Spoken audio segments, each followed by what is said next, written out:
Hello, friends, and welcome back to Malicious Compliance Stories. Our first story will bring an enormous smile to your face. Our OP turned out to be a smart dude, and we'll continue after a short pause. But before we begin, don't forget to subscribe to our channel if you're new here and turn on notifications so you don't miss a new video every single day. Here we go. Sorry, I sold it for more than you were offering. This happened a bunch of years ago. I was selling a bicycle on an online listing site for $50. Choosing beggar is CB. CB calls about the bike right after it got posted, made an offer of $20. I get it, low offer, and hope to meet in the middle at a reasonable price. I get the obligatory story. Son's birthday, perfect bike for him, mom's sick, dog ran away, kid did well in school. You get the idea. Well, CB was hard set on $20 and wasn't going to budge on the offer. I told CB that $20 was too low and no thanks. I got the obligatory, that's too much for that bike, you'll never sell it. Since he called immediately after I posted it, I figured he must really want it and it was no big deal for me to sit on it a few days. I got a few more calls from CB, about one per day at different times, asking if the bike was still for sale. Me, yes, $50. CB, blah, blah, blah. I told you so, blah, blah, blah. Jump forward a few days. New guy at work, young guy just starting out. He lived near work, and his wife needed their one car for her job, so he was walking in. Not real far, but far enough to be inconvenient. I decided to just give new guy the bike. He needed a good bike to get to work more than I needed to sell it. Bike was now out of my garage, and new guy could zip into work. Everybody wins. The next day, CB calls. CB, is the bike still available? Me, nope, it's been sold. CB, cue self-righteous tone in CB voice. How much did you end up getting for it? Me, $300? CB, cue incredulous anger in CB voice. What? $300? How did you get $300 for it? Is it solid gold? Me, no, turns out it was a really expensive triathlon bike and I didn't realize it. And it had this and that and this and that. My buddy who races saw the bike when he was over here yesterday and offered me $300 on the spot. Apparently it was worth a lot more. He thought it was a really good deal. CB, cue self-righteous anger. You should have listed the specifics in the ad. I would have paid more, blah, blah, blah. Me, yeah, maybe, but you're a D, and I wasn't going to sell it to you anyway. I would have given it away first. CB, silence, then a choice word or two. Me, hangs up and blocks number. So he was correct when he said that you won't even get $50 out of it. And our second story. You need to follow the law. Okay, no problem. I live in an apartment block in Europe with about 100 apartments in total. Every year we have an election for what could be compared to an American HOA, where we elect a president and a couple of board members to manage the general expenses and daily maintenance tasks. Fixing garage port, cleaning common areas, security cameras. While we do have a rule book of sorts, nobody in the board has ever been too bothered by neighbors going their own way as long as there's no complaints. I am the president of this HOA as of today and have had my fair share of interesting neighbors, but this one takes the cake. He bought a fancy Tesla, which he made an effort to flash around the neighbors, kind of condescending on how useless old cars are and how we live in the past. Thing is, we don't have a charging station in the garage, so he has to go to the gas station to fill up the battery. There was no charger when he came in, so that shouldn't come as a surprise here, but as soon as he got the car, he started pestering the board, asking about the EV charger. We need to keep up with the modern times, you know? We repeatedly answered that it's in our plans and that we would love to get him on board to help us as he was the main interested person for the task. This should make the process much more efficient. He never responded to the invitation to join and help. There's even a small payment for the board members, and we're all slammed with other higher priority tasks that have suddenly popped up. Fire alarm upgrades, changing parts of the sprinklers. So we really can't use much time in EV charging, although we all agree that we have to get that going. Suddenly, I got a phone call from an electrician reading from the law that we cannot deny an EV charger in the garage and that he would come the following week at our earliest convenience. I just asked him for some time to read the law and make sure we were on the same page, and in the conversation he slipped the name of the person who'd ordered the charger. To no surprise, it was Tesla Man. There are others with EVs in the garage, and we have a fluent communication with them about this matter. They prefer to wait than to work on the case, which is fine by me. So I reread all the laws and our internal regulations to make sure that we were following everything to the letter. It turns out that the law forces a HOA to facilitate the infrastructure for EV charging, not the stations themselves, as long as there is not a force majeure reason against it, like economical reasons. And our internal regulations state that changing essential infrastructure of the building needs to be done under the approval of the General Assembly, which happens once a year. I talked to our finance manager, and he argued strongly against such an expense without getting a loan to partially finance it, as it would destabilize the economy of the community. With all that, we decided to comply with the regulations fully.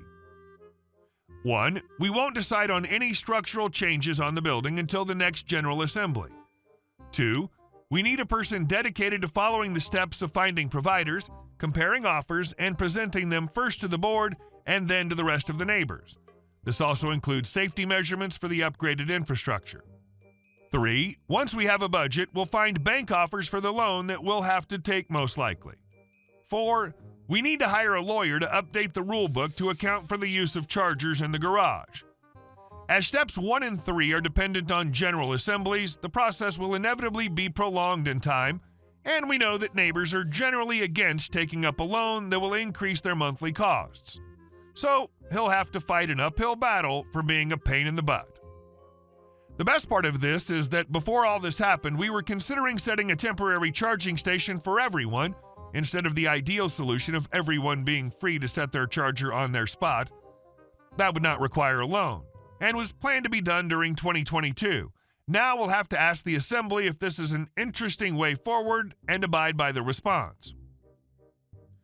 I feel bad for the EV owners because when the Tesla guy invoked the rules, the game changed and now they have to wait for all the official process instead of having a temporary, just a okay solution while we got the rest in place.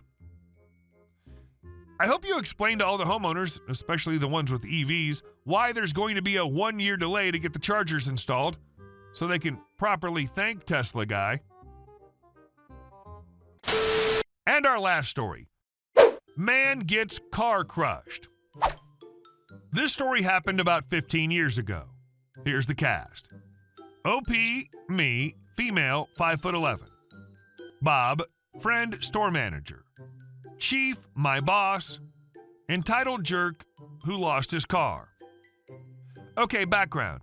I worked as a firefighter as an investigator for an independent department. For information, an investigator was the rank of lieutenant and was based out of a large station, 2 engines, 1 newer 110 tower ladder truck, relative later, 1 chief car, and 1 utility truck. Every day, the food duties changed from firefighter to firefighter. My chief's turn to cook when this happened. My friend Bob worked as a GM of a small grocery store. There was a long, empty space in front of the store marked with the following sign: Emergency Vehicles Only. Enter Entitled Jerk. He had a nice-looking BMW car and always parked in the above spot every week. Bob told Entitled Jerk that he couldn't park there. I can park wherever I effing want. I make more in a day than you make in a week. My friend calls me explaining about Entitled Jerk. I agree to go and watch the spot. I get into our utility truck, which had the department decals on the door and a single red light on the dash. I park in the emergency vehicles only spot. As I'm walking in, I hear, "You can't park there. It's my special spot." I turn and look at Entitled Jerk. "Excuse me?" I ask. "I'm on official duties and can park there." I pointed to the decal on the door. Entitled Jerk looks and says, "You can't be a firefighter. You're a girl. Move your truck and leave, C-word." Now, I'm proud of my job. In a department of 2,000, I was one of 5 women on the department. I graduated top in my class. I have a shocked-looking expression on my face. I get really pissed off. I walk into my friend's office to get more information about his problem with Entitled Jerk, as Bob explains the continuous parking violations, and I see a small notice on the fire suppression system, sprinklers, that said the inspection was coming up. I smile as I get an idea. Cue the revenge. I get some information, leave Bob's office, and get into the truck heading back to the station. I arrive and head into my chief's office. I tell him of Entitled Jerk and what he said and does. Chief is 6'6", 320 pounds Samoan. He sees everybody as family. Chief's face gets bright red. I explain my idea and he gets very happy. He rushes out and calls a station meeting. I lay out my idea. We send out the station to do a fire drill / inspection by sending the old truck and one engine to the store. My friend will call the station the next time Entitled Jerk parks in the fire lane. Skip to 2 weeks later. Bob called the station stating that Entitled Jerk had just parked. As I'm thanking him, I hear the fire alarm go off. I rush and change into my investigator uniform with turnout gear, tell Chief, and send the trucks out. I ride in the Quint. We arrive, and I see Entitled Jerk's car right in the emergency vehicle spot. I radio to have one engine to pull right in front of Entitled Jerk's car and the truck to park right beside the driver's side door. I get out, and the engineer starts setting up the ladder, which means 4 very large and heavy support struts go down, and one crushes the front of his hood. The alarm goes off. The lineman breaks his windows as he runs the large 5-inch draft line from the pump to the standpipes, the fire access to the sprinkler system, through his front seats. I go in to find Bob hurriedly getting people out as the alarm's going off. Entitled Jerk runs out of the store, sees his car, and goes ballistic. I radio the PD dispatch and request a few officers to the store as I had a male that was impeding a fire operation. The dispatcher says that they'll send a few officers. 3 officers show up, and I ask them to follow me. They do when I call out, "Hey, leave my firefighters alone." Entitled Jerk turns and sees me. He rushes up screaming that I'll pay for damaging his precious baby, his car. I stop him and tell him that if he didn't leave that he'd be arrested. He gets in my face. "You did this. I'll have your job for this." He then turns, pushing me back. The officers and I rush and tackle Entitled Jerk to the ground. After they cuff him, I calmly inform EB that he was under arrest for assault and interference with a fire investigation and that his car would be towed for parking in a fire lane. I later found out that it was crushed. Entitled Jerk got 12 months probation for pushing me and interfering with the fire operation. He also got a fine of $500 for parking, the cost of the tow, and he lost his nice BMW. Moral of this story, don't park where you shouldn't, or bad things will happen. You warned him. I wish I could have seen the look on his face when they slapped the cuffs on him. Hey guys, thank you all for watching the video. I'll see you in the next one.